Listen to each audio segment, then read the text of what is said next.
वालेकुम। आज की वीडियो में हम ग्रोथ साइकिल की बात करेंगे और ओवरऑल ग्रोथ की बात करेंगे। और इसमें हम जो ग्रोथ पढ़ रहे हैं वो हम पढ़ रहे हैं बैक्टीरियाज की, प्रोकैरियोट्स की पढ़ रहे हैं। तो बैक्टीरियाज की ग्रोथ साइकिल पढ़ रहे हैं। अच्छा, इसमें पता होना चाहिए कि जो हमारे बैक्टीरियाज होते हैं they divide by binary fission, they reproduce by binary fission. We know जो यूकैरियोट्स होते हैं जिस तरह मैमल्स में माइटोसिस होते हैं, वेरस जो प्रोकैरियोट्स होते हैं जिस तरह बैक्टीरिया के इनमें बाइनरी फिजन से होते हैं। अब इसमें सवाल किस तरह के आते हैं आपको ये याद रखना है। आपको जो भी हम आगे जितने बैक्टीरिया पढ़ेंगे उनकी एक तरह से एक सेल साइकिल याद रखनी होगी कि कितनी देर बाद वो डिवाइड करेगा, कितनी देर बाद वो रिप्रोड्यूस करेगा।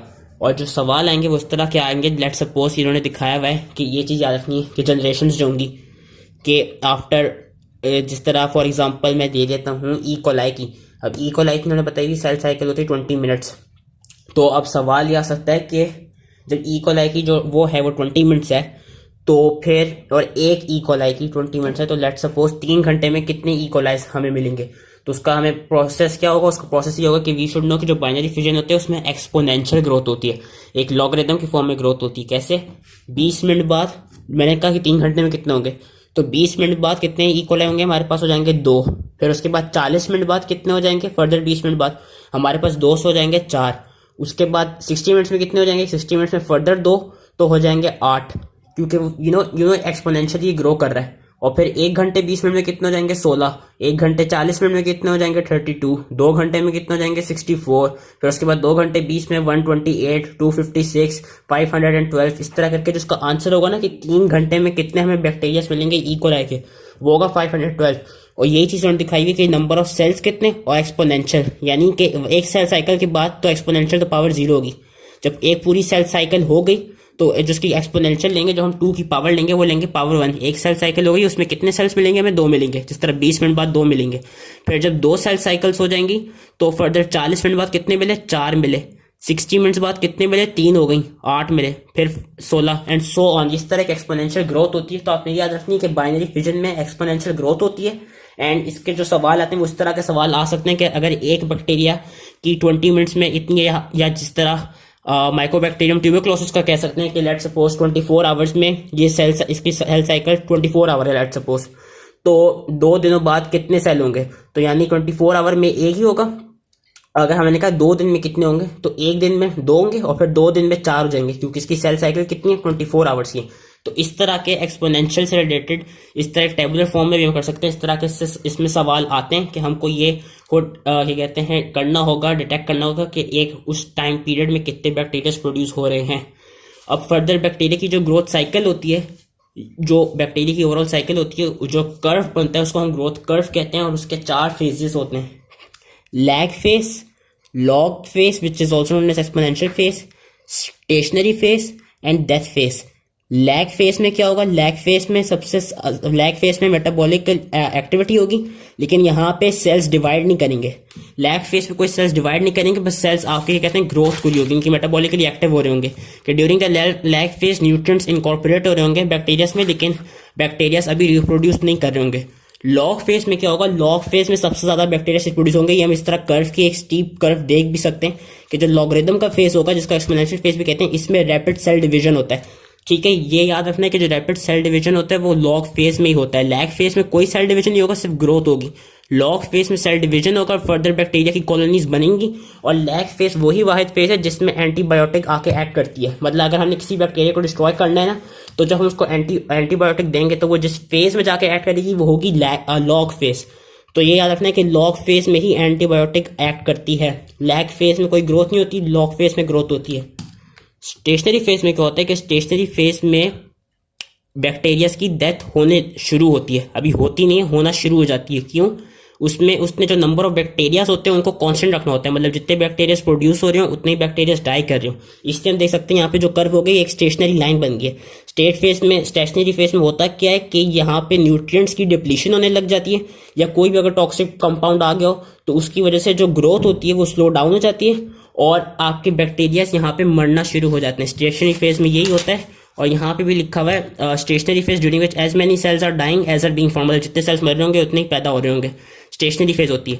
फिर डेथ फेज में क्या होता है, डेथ फेज में बिल्कुल न्यूट्रिएंट्स कंप्लीटली डिप्लीट हो जाते हैं, खत्म हो जाते हैं, जिसकी वजह से हम देख सकते हैं कर्व नीचे 0 की तरफ आ रहा है।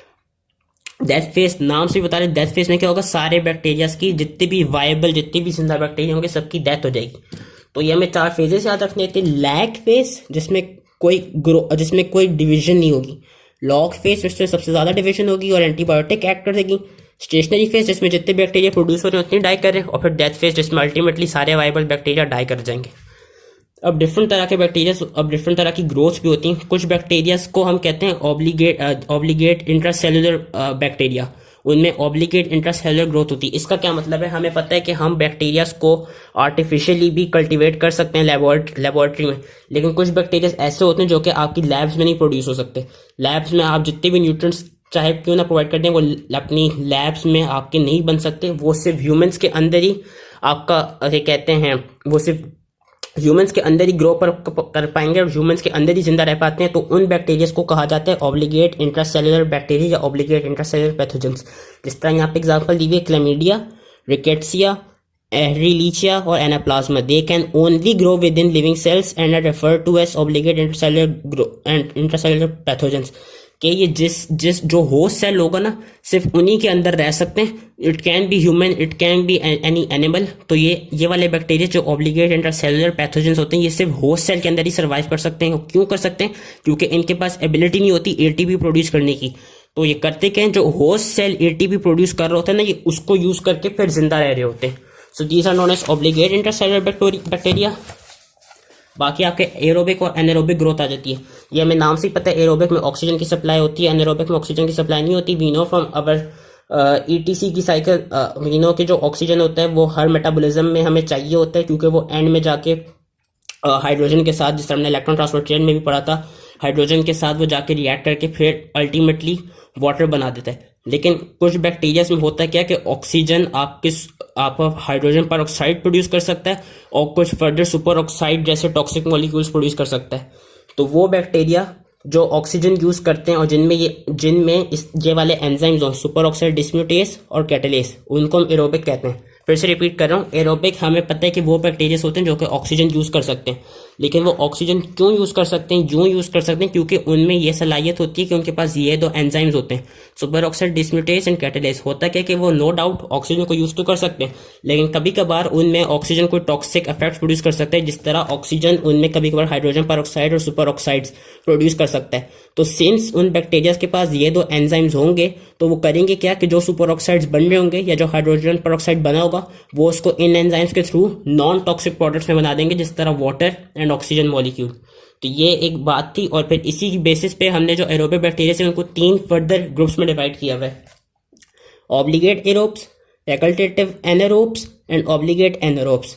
ऑब्लिगेट एरोब्स कौन से बैक्टीरिया होते हैं? ये वो बैक्टीरिया होते हैं, जिस तरह एग्जांपल है ट्यूबरक्लोसिस की, जिनको हर हाल में ऑक्सीजन चाहिए होगा अपने एटीपी जनरेटिंग सिस्टम को काम कराने के लिए।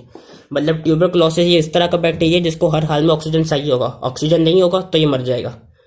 फिर आपके आते हैं फैकल्टेटिव एनारोब्स। फैकल्टेटिव एनारोब्स में ई कोलाई की एग्जांपल दी हुई है। ये उस तरह के बैक्टीरिया होते हैं जो ऑक्सीजन को तो यूज करते हैं जिंदा रहने के लिए, लेकिन अगर ऐसा हो कि ऑक्सीजन अवेलेबल ना हो तो फिर ये क्या करेंगे, ये एनारोबिक उसके थ्रू फर्मेंटेशन पाथवे के थ्रू, एनारोबिक यही होती है कि फर्मेंटेशन में आप शुगर को यूज करते हैं एनारोबिकली, एंड देन उससे आप एंड में pyruvic acid, then finally lactic acid बना के 2 एटीपीज प्रोड्यूस कर लेते हैं।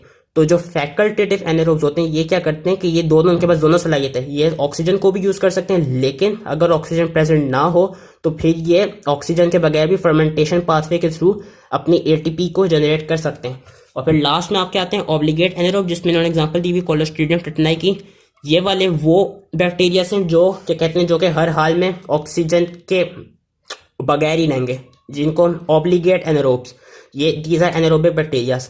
ये फैकल्टेटिव एनारोब है, मतलब इनको भी लेकिन साइंटिस्ट एरोबिक की फॉर्म में लेते हैं, क्योंकि ऑक्सीजन को यूज करें तब भी सर्वाइव कर सकते हैं। लेकिन जो ये वाली ग्रुप होती है ऑब्लिगेट एनारोब, ये एनारोबिक बैक्टीरिया ही कहलाई जाती है, क्योंकि ये वाले बैक्टीरिया ऑक्सीजन की प्रेजेंस में जिंदा नहीं रह सकते। वो क्यों नहीं रह सकते? क्योंकि इनके पास ये 2 एंजाइम्स नहीं होते, सुपर ऑक्साइड डिस्म्यूटेस एंड कैटालेस, जिसकी वजह से अगर इन बैक्टीरियाज में ऑक्सीजन अपने टॉक्सिक इफेक्ट्स प्रोड्यूस करेगा तो वो उसको खत्म नहीं कर पाएंगे, क्योंकि इनके पास ये 2 एंजाइम्स नहीं होंगे, जिसकी वजह से वो मर जाएंगे।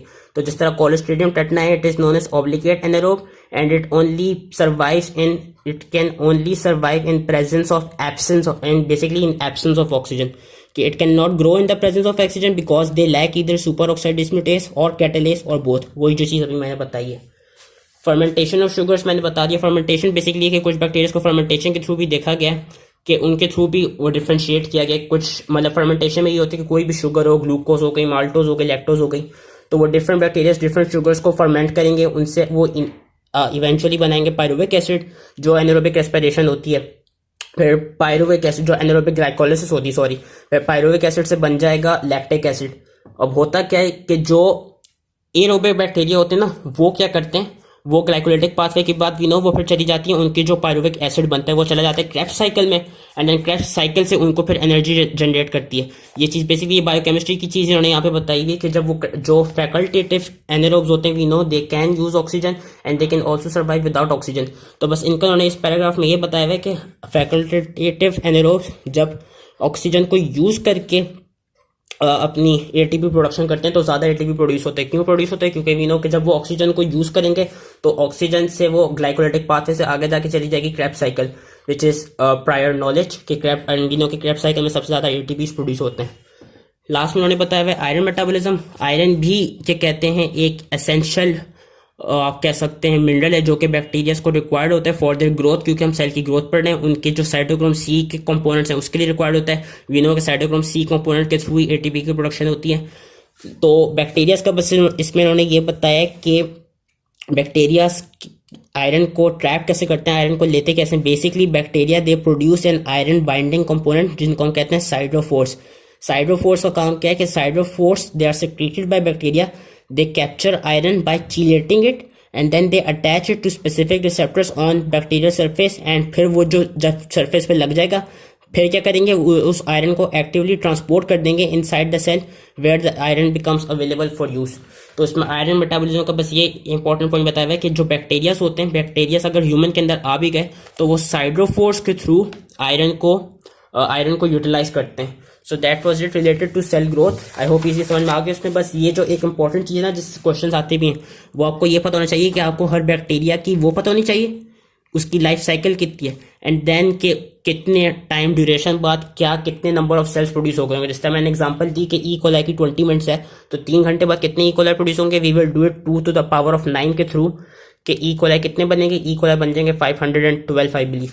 और मैंने ट्यूबरक्लोसिस की भी दी थी कि लेट्स सपोज इसकी सेल साइकिल है 24 आवर, तो 2 दिन में कितने ट्यूबरक्लोसिस प्रोड्यूस होंगे, 2 दिन में 4 ट्यूबरक्लोसिस ओवरऑल प्रोड्यूस होंगे। So that was it. I hope easily समझ में आ गया एंड थैंक यू।